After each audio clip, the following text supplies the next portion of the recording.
If you've lived in Georgia long enough, there's a good chance you've passed abandoned towns where entire communities once lived without ever realizing it. Some of the best ghost town stories in American history are scattered across this state. These are 13 ghost towns in Georgia, and number 1 is the one locals still talk about. Number 13, Oscarville, Georgia. In 1912, Forsyth County had a prosperous black community called Oscarville. Carpenters, farmers, blacksmiths, teachers, 58 property-owning families, and a white mob drove every single one of them out in a matter of months. 40 years later, the federal government flooded the entire area to build a reservoir. Today, 30 million people visit Lake Lanier every year, and almost none of them know what is at the bottom of it. Oscarville was formed during Reconstruction in the 1870s by freed black men and women, many of them veterans who had fought for the Union. And by 1911, the community had nearly 1,100 residents, prosperous farms, churches, and craftsmen with a reputation for agricultural skill that stood out even in a farming-heavy region. In September 1912, the body of a young white woman named May Crow was found in the woods near Oscarville. Several black men were arrested on accusations supported by little evidence. One man, Rob Edwards, was taken from jail by a mob and killed in the street before ever facing trial. 2 others were convicted by an all-white jury and sentenced to death. White night riders began moving through the county, threatening and attacking black residents and burning property. Within months, every black resident of Forsyth County had fled. Over 1,000 people who left their homes, their farms, and their land behind. Forsyth County remained effectively all white for the next 70 years. The county didn't need whites-only signs during Jim Crow. There was no one left to segregate. In 1987, a Brotherhood march into the county seat was met by white residents throwing rocks and bottles, making national headlines.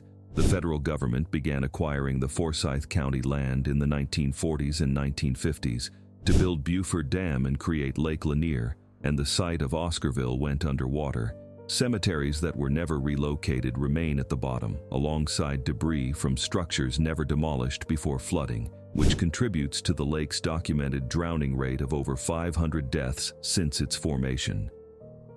Number 12, Auraria, Georgia. This was the site of America's first gold rush, 20 years before anyone heard of California. And it boomed faster and collapsed faster than almost any town in the country, all because of a single announcement on a single morning in 1849. In October 1828, a hunter named Benjamin Parks was following deer tracks in the North Georgia mountains when he kicked over a rock and found gold underneath it. News spread through Georgia like fire. By 1832, the town of Auraria, Latin for place of gold, had over 4,000 residents, a newspaper, gambling dens, law offices, and taverns, making it the first gold boomtown in American history. There was a problem. The gold lay on Cherokee land. The state of Georgia and the federal government resolved this by forcing the Cherokee west in what became the Trail of Tears, and the miners flooded in behind them. By 1848, Auraria still had over 4,000 residents. Then, in January 1849, news arrived of gold at Sutter's Mill in California. Within days, men who had spent years panning Georgia's creeks were saddling horses and heading west. Georgia's gold expert Matthew Stevenson climbed the courthouse steps and gave a speech that became famous. "Boys, why go to California? In that mountain lies more wealth than you've ever dreamed possible. There's millions in it." Most of the men walked past him to their horses. Within months, Auraria was nearly empty. A few buildings remain today: a collapsing hotel, a structure that once housed a bank, Woody's general store slowly falling apart. Everything else is field and forest in a county that still finds gold in its creeks. Number 11, New Manchester, Georgia. 300 women were arrested here, charged with treason by the Union Army for the crime of weaving cloth, loaded into supply wagons, and shipped north. The 5-story brick shell of their mill still stands on Sweetwater Creek. Most of those women never came home. The New Manchester Manufacturing Company was built on Sweetwater Creek in 1849, and by the Civil War was one of the largest mills in North Georgia. a 5-story brick factory powered by a massive water wheel. When the Confederate government contracted with the mill in 1861 to produce fabric for the Army, that contract sealed the fate of every person who worked there. In July 1864, Union cavalry arrived at New Manchester. For 7 days, they patrolled while the mill workers, mostly women, many with children, waited to see what happened. On July 9th, officers arrived with orders to destroy the factory and arrest everyone. They burned the mill and assembled the workers at a bridge upstream. Those who fit were loaded into supply wagons. The rest walked 16 miles to Marietta, some carrying children. Sherman's written orders were specific. Arrest all people, male and female, connected with those factories no matter what the clamor, and let them foot it under guard. Northern newspapers were outraged. One correspondent wrote these women were being deported, all for the offense of weaving tent cloth. They were shipped by rail to Kentucky and Indiana, and the historical record mostly goes silent after that. Most historians believe the majority never made it back. The 5-story brick shell still stands inside Sweetwater Creek State Park, vines covering the walls, window openings framing the sky. The story of the women taken from that spot took decades of research to piece together, and no trail marker tells it fully. Number 10. Griswoldville, Georgia. This was a Confederate arms factory burned by Sherman's cavalry in November 1864. 2 days later, an army of teenage boys and old men marched through the smoking ruins and straight into Union breastworks. The battle that followed is one of the most heartbreaking moments of the entire Civil War, and almost nobody has heard of it. Samuel Griswold moved from Connecticut to Jones County and built his fortune making cotton gins, then converted the operation during the Civil War to producing Confederate revolvers and sabers. On November 20th, 1864, Union cavalry rode in, burned the pistol factory and most of the town, and moved on. 2 days later, a column of 3,000 Georgia state militia, a home guard of men and boys considered unfit for regular Confederate service, marched through the smoldering ruins on their way to Augusta. Armed with squirrel rifles and shotguns with almost no battle experience, they ran into a Union brigade dug in behind log breastworks at Duncan's farm. Their commanding general ordered a charge, and then another, and then 5 more. As Union soldiers repelled each wave, they realized with increasing horror that the people in front of them were gray-haired old men and boys who didn't look old enough to shave. One Union soldier wrote in his diary that night, "I hope we never have to shoot at such men again." Confederate casualties exceeded 650. Union casualties were 94. The fields where this happened are quiet farmland today, marked by a state historic site with interpretive panels, and Griswoldville is one of the least known decisive moments of the entire Civil War. Number 9. New Ebenezer, Georgia. The people who built this town were expelled from their homes in Austria for the crime of being Protestant, and what they built on the Savannah River bluffs in 1736 is still there, still holding services today in a building that is the oldest continuously active Lutheran church in America. In 1731, the Catholic Archbishop of Salzburg expelled thousands of German Protestants from the region. King George II offered them refuge in the new colony of Georgia, and in 1734, the first Salzburgers arrived in Savannah. But their initial settlement failed on poor land with bad water and disease. So in 1736, Oglethorpe allowed them to move to better ground on the river bluffs and build New Ebenezer. What they built there was genuinely impressive. Georgia's first grist mill, the colony's first successful sawmill, a silk operation exporting to England, and the Jerusalem Lutheran Church, completed in 1769 from handmade local clay bricks with walls 21 inches thick. In 1782, New Ebenezer briefly served as the capital of Georgia for 2 weeks while the British held Savannah. The British invasion of 1778 did lasting damage. They occupied the church as a stable for cavalry horses, seized property from anyone who wouldn't swear loyalty, and the town never fully recovered. By 1855, it was abandoned, and Sherman's troops passed through in 1864 and used the church again. Today, the Jerusalem Evangelical Lutheran Church still holds services. the same congregation approaching 300 years old in the same building, with bullet holes from the Revolutionary War still in the metal weather vane at the top of the steeple. The town that built it is gone, but the church is not. Number 8. Skull Shoals, Georgia. The thing that finally ended 10,000 years of continuous habitation on this stretch of the Oconee River was 4 days of standing water in 1887. And if you can find the dirt road into the Oconee National Forest, you can still walk through the ruins of a town that had been there since before the Egyptian pyramids. Euro-American settlers arrived at Skull Shoals in Greene County in the 1780s, built a fort against Creek raids, and put the river to work. By the 1840s, it had become a full industrial village. Sawmills, grist mills, a 4-story textile mill running 4,000 spindles, warehouses, company stores, docks, and homes along the Oconee. The site also had a remarkable physician named Dr. Lindsay Durham, who developed medicines from the herbs growing on the riverbanks and attracted patients from hundreds of miles away, an industrial town that doubled as a destination for the sick. In 1887, the Oconee flooded and left several feet of standing water in the buildings for 4 consecutive days. The covered toll bridge gone, hundreds of bales of cotton rotted in the mill, 600 bushels of wheat spoiled in the warehouse. The owners looked at the damage and at newer competing mills and decided not to rebuild. Today, Skull Shoals is preserved in the Oconee National Forest, reachable by a dirt road and a short trail. You can walk through the warehouse ruins, the textile mill foundation, the stone arch of the old mill race bridge, a place occupied for 10 millennia, ended by a long weekend of bad weather. If you enjoy these stories, comment what town or part of Georgia you're from, and we'll explore its history in a future video. Number 7. Sunbury, Georgia. In the 1770s, this was the 3rd largest port in Georgia, wealthy and cultured enough to earn the nickname the Athens of Georgia. And the British burned it in 1778, came back and burned it again in 1779, and it never came back.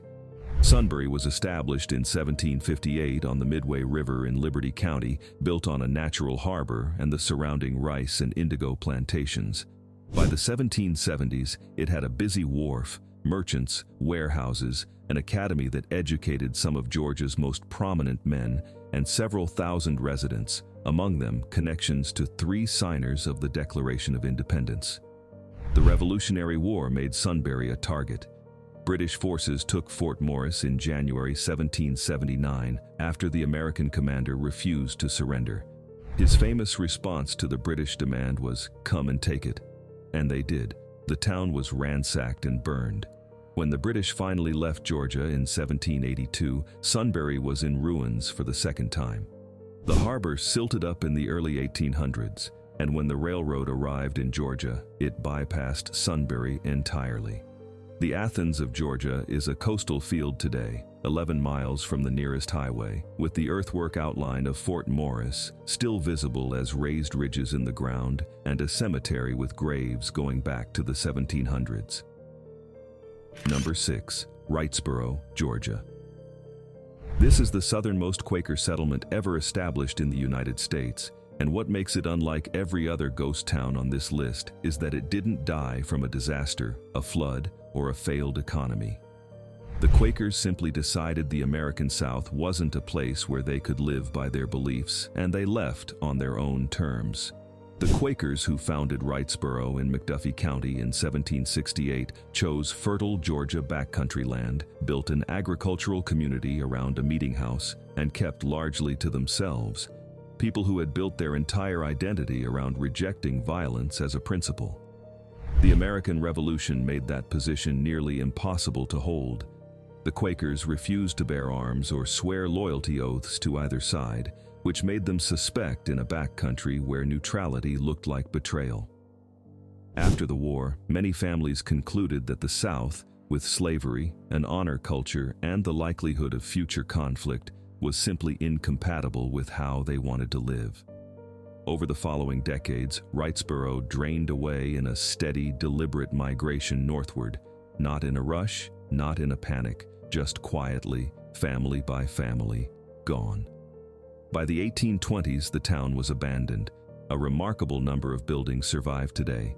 The 1810 Methodist Church that replaced the Quaker Meeting House, the 1918 Hawes General Store, several period homes. It is the quietest kind of ghost town. Not destroyed, not bypassed, just vacated by people with principles who found somewhere better to keep them. Number 5. Jacksonboro, Georgia. In 1908, a black community in Screven County called Jacksonboro, 30 years of building, families with land, a church, a school, a post office, was destroyed in a single night, and almost nothing about what happened that night was ever officially recorded. Jacksonboro was established during Reconstruction by freed black men and women who bought land, built homes, and constructed a community from scratch over 3 decades. By the early 1900s, it had a post office, stores, and a population that had built something real against long odds. In August 1908, organized groups of white residents, acting on accusations that were never clearly substantiated, launched a coordinated campaign against Jacksonboro, burning buildings and forcing residents out of their homes. The community was gone in essentially a single night. Families who had spent decades building it fled with what they could carry, and in the immediate aftermath, the farms and properties they had legally owned were acquired for almost nothing by white buyers, the economic theft as deliberate as everything that preceded it. Because none of it was formally investigated or documented, Jacksonboro's story survived only in oral tradition among the families of the people who had lived there. Local historians have spent years reconstructing what happened from church records, land deeds, and family testimony. A cemetery still exists at the site, maintained by descendants who return to care for the graves of people who built what was taken from them. Number 4. Pine Mountain Valley, Georgia. Most ghost towns on this list died because of something terrible. Pine Mountain Valley is the one that died because of something that worked. A New Deal farming experiment that FDR built in a Georgia valley in 1934 that actually succeeded, and whose success meant the people it saved eventually had better reasons to leave. Pine Mountain Valley in Harris County was created in 1934 as one of FDR's experimental resettlement communities. The federal government purchased over 12,000 acres, built houses, barns, a dairy, a school, and community centers, then recruited families from Depression-era relief rolls to farm the land cooperatively. For a while it worked. The dairy ran, the farms produced, and the community held together through the Depression and the war years, which was precisely the point. After World War II, industrial jobs in Columbus and Atlanta paid better than collective farming, and the families the experiment had saved now had the resources to leave.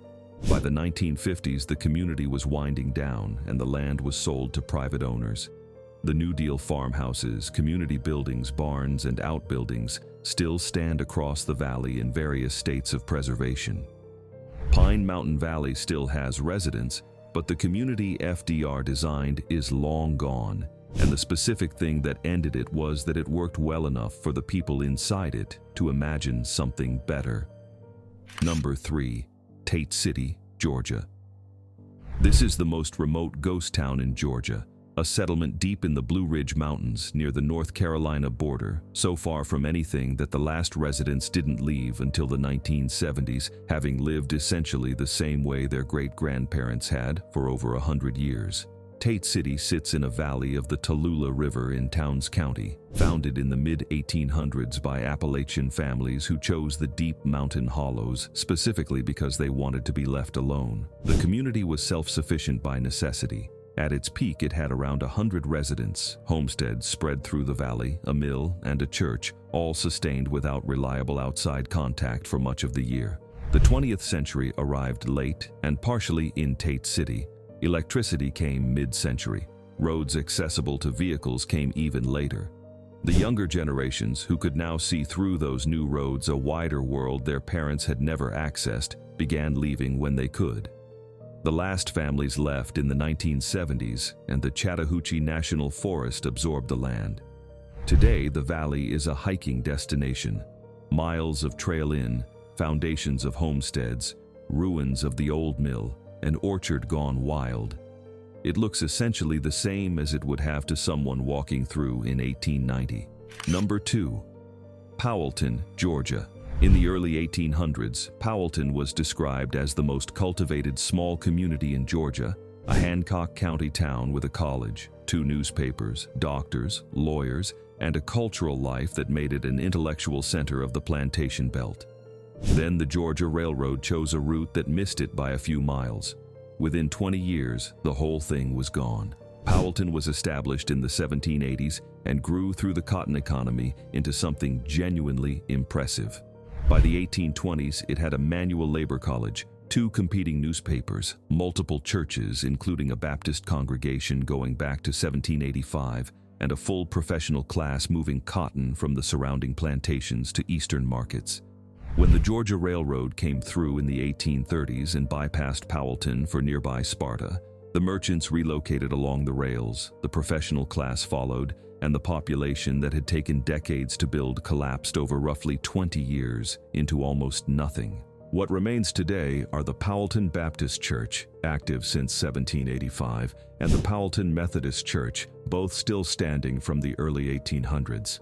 Walking between those 2 old churches, you can stand in what was once the intellectual heart of Georgia's cotton belt and find almost nothing to suggest a college or 2 newspapers or a professional class was ever there. Number 1. Bethany, Georgia. Bethany is not famous. It never was. It was a small farming community in Greene County built after the Civil War. A church, a school, a general store, a post office, families farming the same cotton fields their parents had farmed. It never did anything remarkable, and it didn't end dramatically. It just slowly became nothing, and the only thing left is the church. Bethany Methodist Church was established around 1846 on a ridge in Greene County, and the community that grew around it was never large, a few hundred people at most, connected by cotton farming and the church calendar.